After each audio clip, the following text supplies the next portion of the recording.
Hello student, physics bye Kapil sir YouTube channel में आप लोगों का स्वागत है। बेटा, इससे जो पहली वीडियो बनी है उसमें हमने प्रकाश का परावर्तन और उसके नियम और प्रकाश के अपवर्तन की डेफिनेशन बेटा हम लोग पढ़ चुके हैं। और इस वीडियो में हम बेटा प्रकाश के अपवर्तन के नियम के बारे में पढ़ेंगे।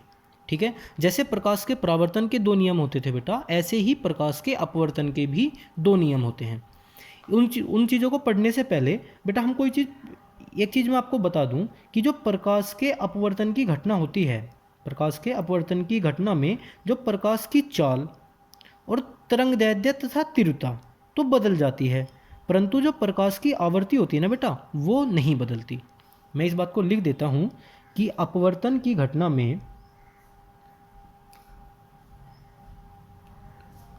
अपवर्तन की घटना में अपवर्तन की घटना में प्रकाश की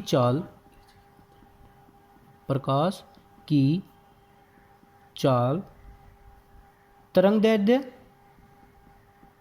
उसकी तरंगदैर्ध्य तथा तीव्रता तो बदल जाती है। तीव्रता तो बदल जाती है, परंतु प्रकाश की आवृत्ति नहीं बदलती। परंतु प्रकाश की आवृत्ति नहीं बदलती। ठीक है बेटा, तो जो हमारी अपवर्तन की घटना होती है उसमें क्या क्या चेंज होता है बेटा? प्रकाश की चाल बदलती है, उसकी वेवलेंथ बदलती है, तथा और क्या बदलती है बेटा? उसकी तीव्रता, फ्रीक्वेंसी उसकी बदल जाती है, लेकिन प्रकाश की आवृत्ति नहीं बदलती। ठीक है बेटा, अब हम पढ़ेंगे क्या? प्रकाश के अपवर्तन के नियम। जैसे प्रकाश के परावर्तन के दो नियम थे बेटा, ऐसे ही प्रकाश के अपवर्तन के दो नियम हैं। नियम नंबर फर्स्ट है इसका बेटा, आपतित किरण अपवर्तित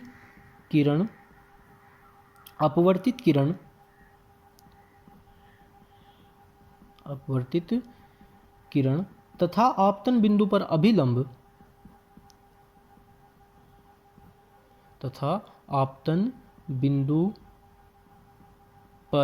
अभिलंब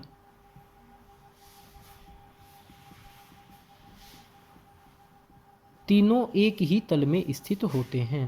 तीनों एक ही तल में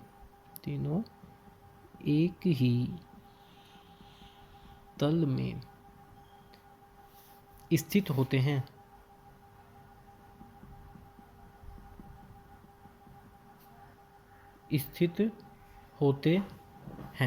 ठीक है, इसका नियम नंबर 2 है,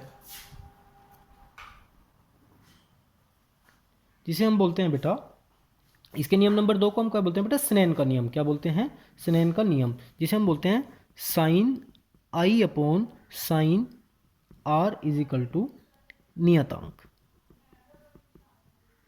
ये बेटा आपके बोर्ड एग्जाम में एक नंबर में पूछा जा सकता है आपको मल्टीपल चॉइस में कि स्नेन का नियम बताओ।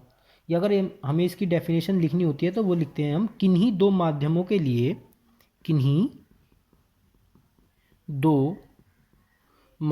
के लिए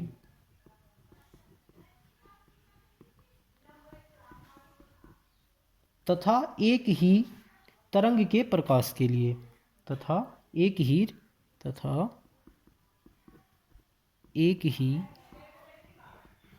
रंग के प्रकाश के लिए आपतन कोण की ज्या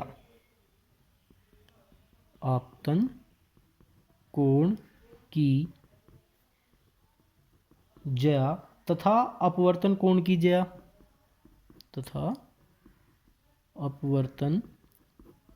कोण की ज्या का अनुपात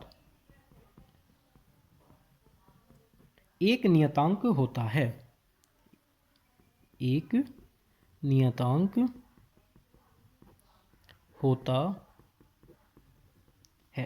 ठीक है बेटा, इसे ही बोलते हैं हम स्नेन का नियम।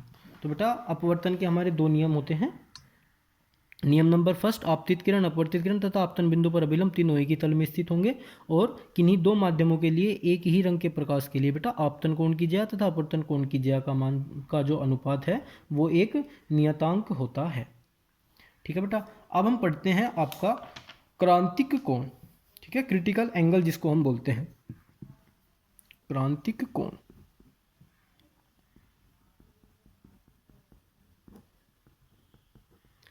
क्रांतिक कोण, क्रिटिकल एंगल।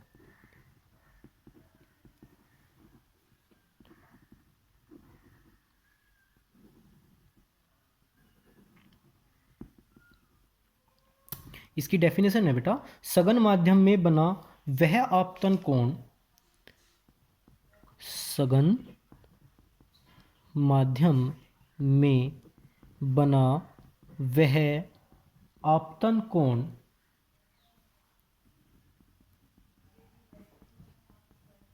जिसके लिए विरल माध्यम में, जिसके लिए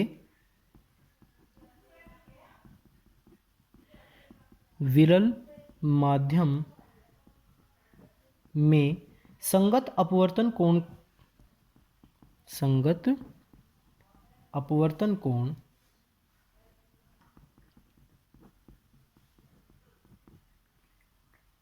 90 डिग्री होता है, 90 डिग्री होता है, क्रांतिक कोण कहलाता है। क्रांतिक कोण कहलाता है।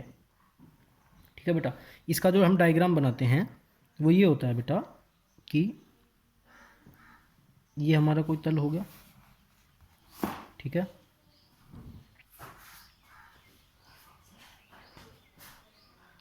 तो यहाँ से कोई किरण आई, ये। ठीक है, तो ये इसी माध्यम में चली गई बेटा। ठीक है, तो ये वाला जो हमारा कोण होता है ये होता है 90 डिग्री का, और इसको बोलते हैं हम सी, क्रिटिकल एंगल। ठीक है, ये आने वाली किरण है और ये ऐसे जैसे हम परावर्तन की घटना को शो करते हैं ना बेटा, ये, और इसको बोलते हैं हम सी।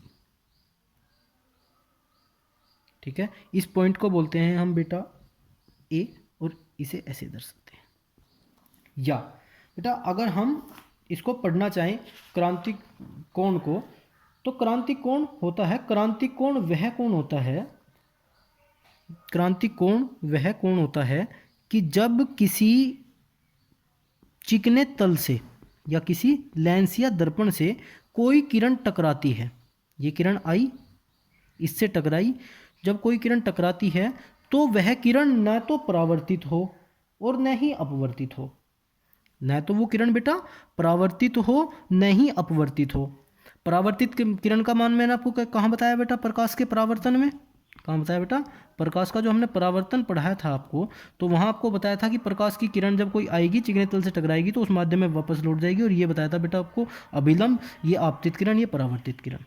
ठीक है, और जब हमने प्रकाश का अपवर्तन आपको पढ़ाया बेटा, जब एक माध्यम से दूसरे माध्यम में जाती है तो उसकी जो गति होती है वो कम हो जाती है और अभिलंब की ओर झुक जाती है ये, तो ये तो आपतित हो जाएगी, अपवर्तित हो जाएगी। तो जब कोई प्रकाश की किरण आती है बेटा और किसी चिकने समतल तल से टकराती है तो वह किरण न तो परावर्तित हो और न ही अपवर्तित हो, बल्कि दोनों माध्यम को अलग करने वाली रेखाओं के बीच से गुजर जाए। ठीक है बेटा, दोनों माध्यम को अलग करने वाली रेखाओं के बीच से गुजर जाए, और इसे ही कहते हैं बेटा हम क्रांतिक कोण। तो इसकी एक डेफिनेशन और हो जाती है बेटा कि क्रांतिक कोण वह कोण है जिस पर कोई किरण आएगी और किसी लेंस से टकराएगी तो वह न तो अपवर्तित होगी न परावर्तित होगी, बल्कि दोनों माध्यम को अलग करने वाली रेखा के ऊपर से गुजर जाएगी। ठीक है बेटा, तो ये डेफिनेशन मैं आपको लिख दूं कि क्रांतिक कोण वह कोण है, क्रांतिक कोण वह कोण है जिस पर कोई किरण आएगी, जिस पर कोई किरण आएगी, जिस पर कोई किरण आएगी तो वह दर्पण से टकराने के बाद न तो परावर्तित होगी और न ही अपवर्तित होगी, बल्कि दोनों माध्यम को अलग करने वाली रेखा से होकर गुजर जाएगी। ठीक है बेटा, तो यही कहलाता है बेटा हमारा क्रांतिक कोण। ठीक है, आज की वीडियो में बेटा इतना ही, आगे की वीडियो में मिलते हैं हम कल। Thank you.